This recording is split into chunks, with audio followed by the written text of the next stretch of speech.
Halo Sobat Gen, Assalamualaikum warahmatullahi wabarakatuh. Di video kali ini kita akan membahas kunci jawaban biologi kelas 11 bab 7 pada tugas soal model AKM pada halaman 432 sampai 435 di buku biologi kurikulum merdeka pegangan kalian. Jadi, ayo kita bahas bersama mengenai soal atau perintah yang ada di tugas kali ini Gen. Tapi sebelum lanjut jangan lupa untuk subscribe ya Gen, agar Gen Sukses Media lebih semangat lagi nemenin kalian nugasnya. Jika sudah, kuy kita lanjut. Bagian kita masuk pada soal pertama berikut ini.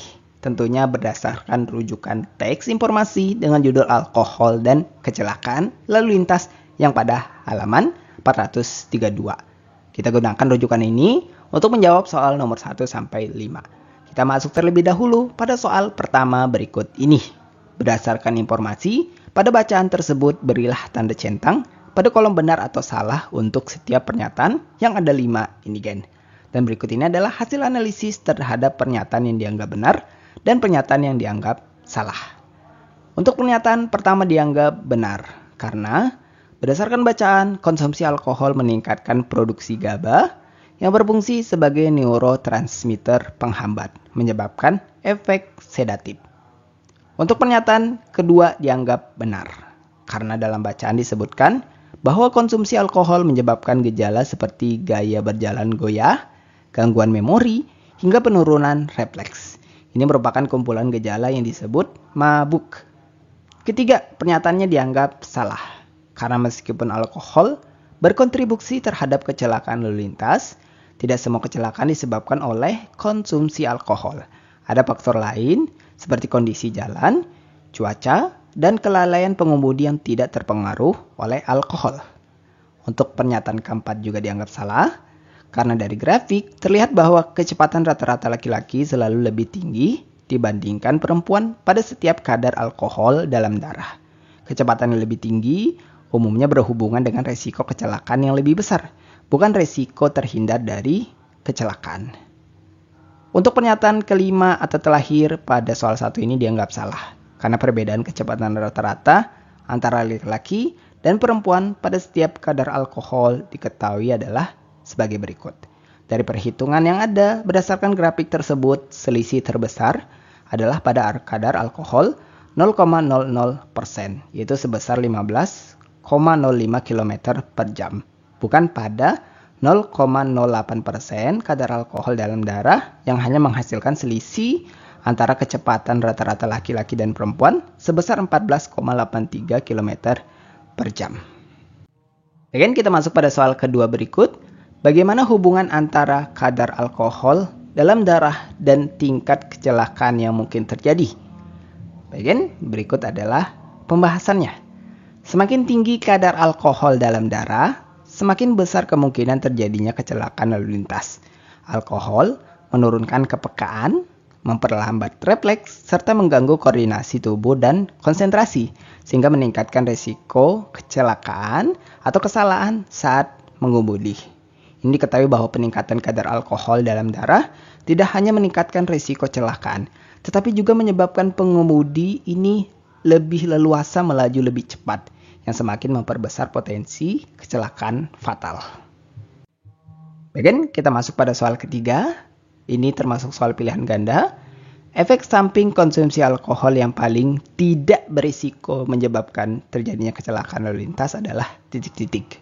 Bagian ini sudah jelas terkait dengan jawabannya ada pada opsi yaitu B, yaitu bicara sadel. Efek samping konsumsi alkohol yang paling tidak berisiko menyebabkan kecelakaan lalu lintas adalah bicara cadel.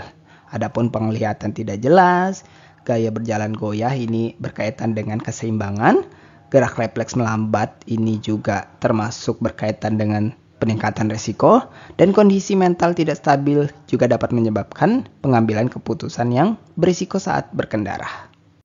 Kita masuk pada soal keempat, masih soal pilihan ganda. Perhatikan dua pernyataan sebab akibat berikut. Pertama, alkohol mengubah komposisi senyawa kimia pembawa sinyal ke seluruh tubuh. Kedua, alkohol meningkatkan jumlah glutamat dan menurunkan produksi GABA di otak, sehingga mengakibatkan penurunan kepekaan dan aktivitas neuron. Hubungan antara kedua pernyataan tersebut yang tepat adalah titik-titik. Bagian jawaban yang benar terkait pernyataan yang ada ini, pernyataan 1 dianggap benar, sedangkan pernyataan 2 dianggap salah.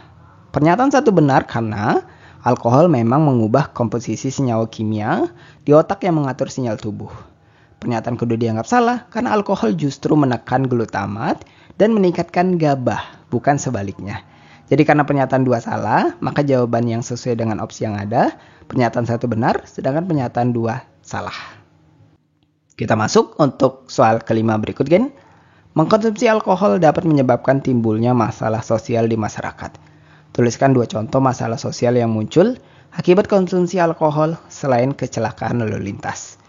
Bagian 2 contoh masalah sosial akibat konsumsi alkohol selain kecelakaan lalu lintas, diantaranya pertama, kekerasan dalam rumah tangga.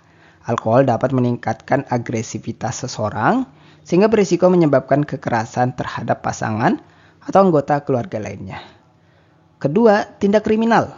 Konsumsi alkohol dapat menurunkan kontrol diri dan meningkatkan perilaku impulsif yang dapat menyebabkan tindakan kriminal seperti perkelahian, pencurian, atau pelecehan.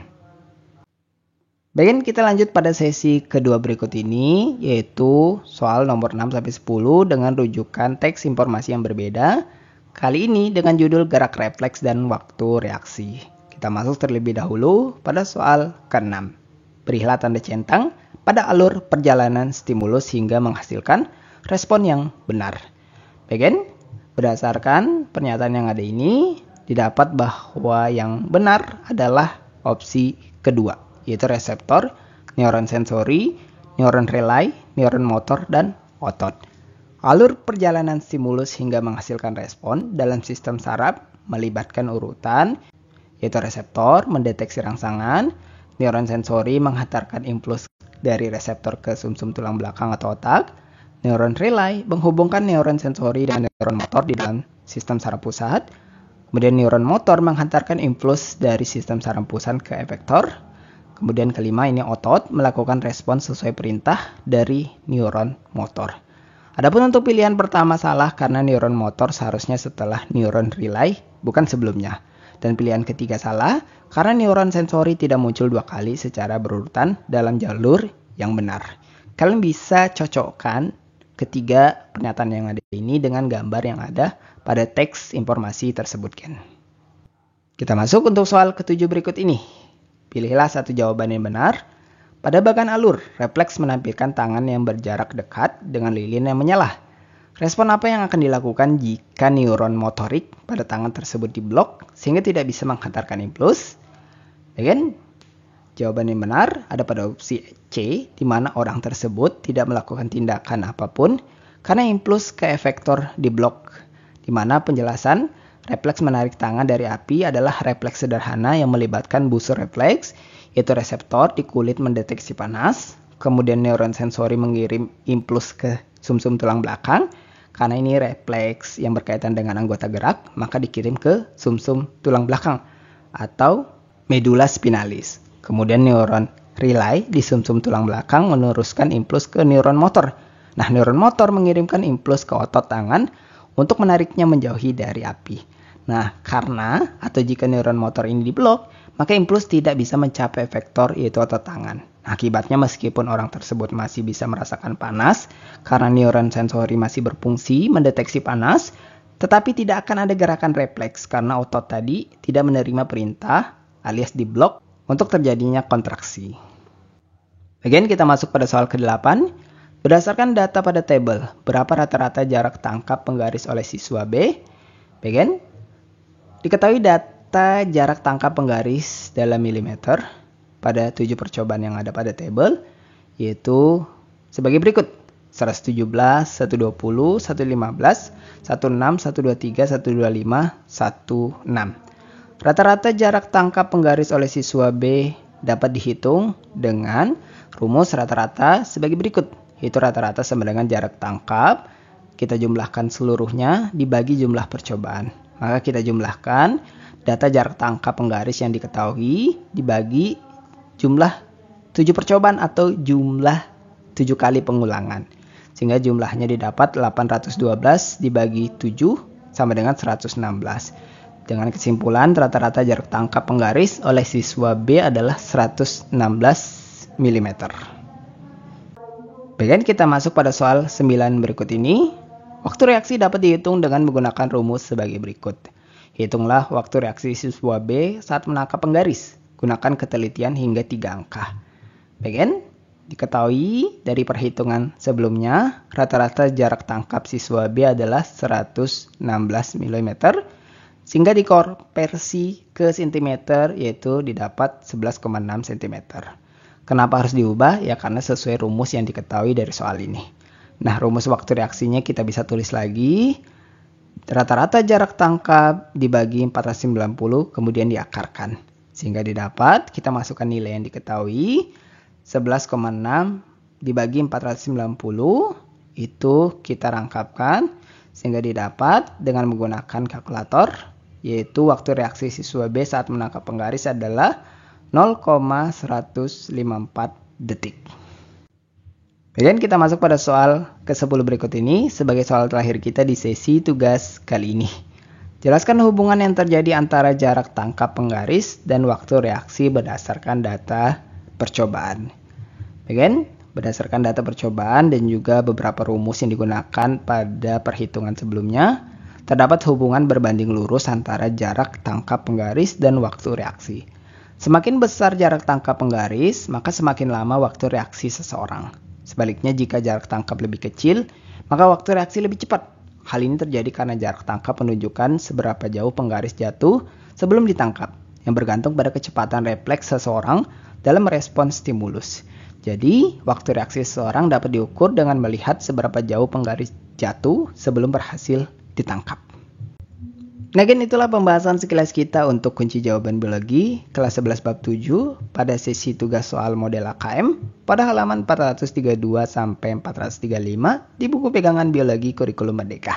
Terima kasih karena telah menonton video ini sampai habis, gen. Jika dirasa video kali ini bermanfaat, jangan lupa untuk like dan subscribe ya, gen. Sampai jumpa di video berikutnya dan wassalamualaikum warahmatullahi wabarakatuh.